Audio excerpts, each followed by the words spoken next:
ಜೈ ಶ್ರೀರಾಮ್, ಜೈ ಗುರುದೇವ.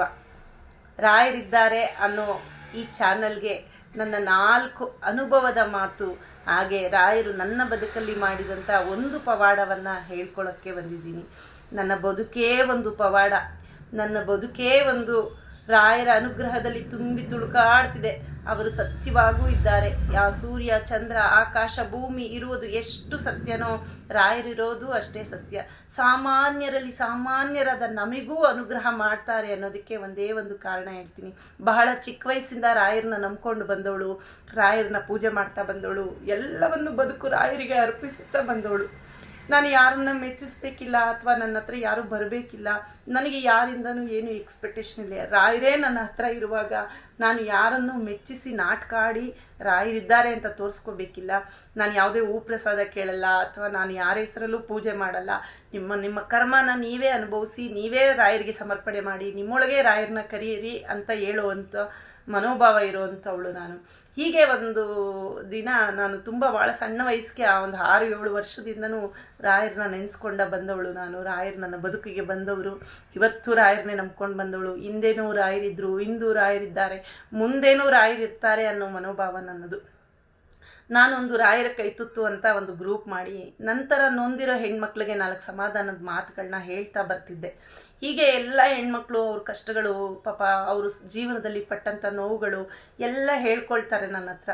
ಒಂದಿನ ನಾನು ಏಕಾದಶಿಯಲ್ಲಿ ಪೂಜೆ ಮಾಡಿ ರಾಯರ ಹತ್ರ ಎಲ್ಲರೂ ನನ್ನ ಕಷ್ಟನ ಹೇಳ್ಕೊತಾರೆ. ನಂಗೆ ತುಂಬ ನೋವಾಗುತ್ತೆ, ನಾನು ಯಾರಿಗೂ ಏನು ಪರಿಹಾರ ಕೊಡೋವಂಥ ಸ್ಥಿತಿಲಿಲ್ಲ, ನನಗೇನು ಗೋಚರನೂ ಆಗೋದಿಲ್ಲ. ಏನಪ್ಪ ಇದೆಲ್ಲ ಮಹಿಮೆ, ಆ ಕಷ್ಟಗಳು, ಆ ನೋವುಗಳೆಲ್ಲ ನಿಮಗೆ ಸಮರ್ಪಣೆ ಅಂತ.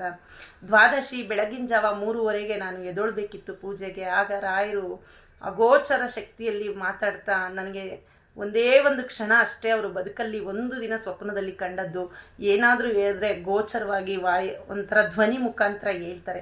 ಒಂದು ಮಂತ್ರನ ಹೇಳ್ತಾರೆ ರಾಯರು ನನ್ನ ಕಿವಿಯಲ್ಲಿ.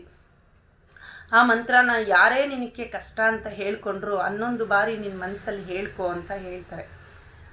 ನೋಡೋಣ ಅಂತ ಅವತ್ತು ಸಂಜೆನೇ ಒಂದು ಮಗು ನನಗೆ ಫೋನ್ ಮಾಡುತ್ತೆ, ಮನೇಲಿ ಕೆಲಸ ಇಲ್ಲ, ಕಷ್ಟಗಳು, ನೋವುಗಳಕ್ಕ ಆಗ್ತಿಲ್ಲ ಅಂತ.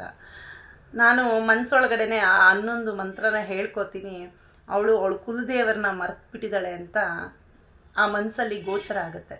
ನೋಡಪ್ಪ, ನೀನು ಕುಲದೇವರಿಗೆ ಹೋಗ್ಬಾ, ನೀನು ಖಂಡಿತ ಒಳ್ಳೇದಾಗತ್ತೆ ಅಂತ ಹೇಳ್ತೀನಿ.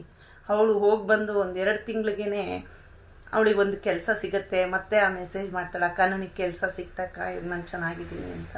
ಹೀಗೆ ಯಾರೇ ಅಷ್ಟು ಸುಲಭವಾಗಿ ಆ ಕಷ್ಟಗಳನ್ನೂ ನಾನು ಕೇಳಿಸ್ಕೊಳ್ಳೋಕ್ಕೂ ಆಗಲ್ಲ. ಕೆಲವು ಸರಿ ಫೋನ್ ಎತ್ತಕ್ಕಾಗಲ್ಲ, ಕೆಲವು ಸರಿ ಮೆಸೇಜ್ ರಿಪ್ಲೈ ಮಾಡೋಕ್ಕಾಗಲ್ಲ.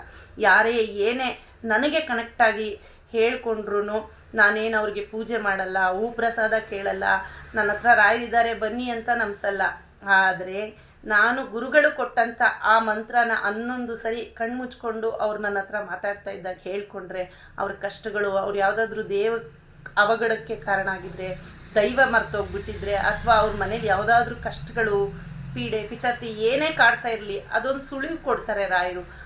ಆ ಮುಖಾಂತರ ಸೇವೆ ಮಾಡಿ ನಿಮ್ಗೆ ಒಳ್ಳೇದಾಗುತ್ತೆ ಅಂದರೆ ಅನುಗ್ರಹ ಮಾಡ್ತಾರೆ. ಇದು ನನ್ನ ಬದುಕಲ್ಲಿ ಒಂದು ಸಾಮಾನ್ಯದಲ್ಲಿ ಸಾಮಾನ್ಯ ಹೆಣ್ಣುಮಗು ನಾನು. ಅಂಥ ಸಾಮಾನ್ಯ ಹೆಣ್ಮಗುಗೂ ಇಂಥ ಅನುಗ್ರಹ ಮಾಡಿ ನನ್ನಿಂದ 4 ಜನಕ್ಕೆ ಒಳ್ಳೇದು ಮಾಡಿಸ್ತಿದ್ದಾರೆ. ಸಾಮಾನ್ಯವಾಗಿ ಯಾರಿಗೂ ನಾನು ಕನೆಕ್ಟ್ ಆಗಲ್ಲ. ಒಂದು ಸರಿ ಏನಾದರೂ ಕನೆಕ್ಟ್ ಆಗಿ ಅವ್ರ ಕಷ್ಟಗಳನ್ನ ಕೇಳ್ತೀನಿ, ಅವ್ರ ಮನಸ್ಸಿಟ್ಟು ಕೇಳ್ತೀನಿ, ಕಿವಿ ಕೊಟ್ಟು ಕೇಳ್ತೀನಿ. ಅದನ್ನು ರಾಯರು ಹೇಳಿದಂಥ ಆ ಮಂತ್ರನ 11 ಸರಿ ಹೇಳ್ಕೊಂಡ್ರೆ ಅವ್ರಿಗೆ ಯಾವುದಾದ್ರೂ ಒಂದು ರೀತಿ ಪರಿಹಾರ ಸಿಗುತ್ತೆ. ಇದು ರಾಯರು ನನ್ನ ಬದುಕಲ್ಲಿ 100 ಪವಾಡ ಮಾಡಿದ್ದಾರೆ, 100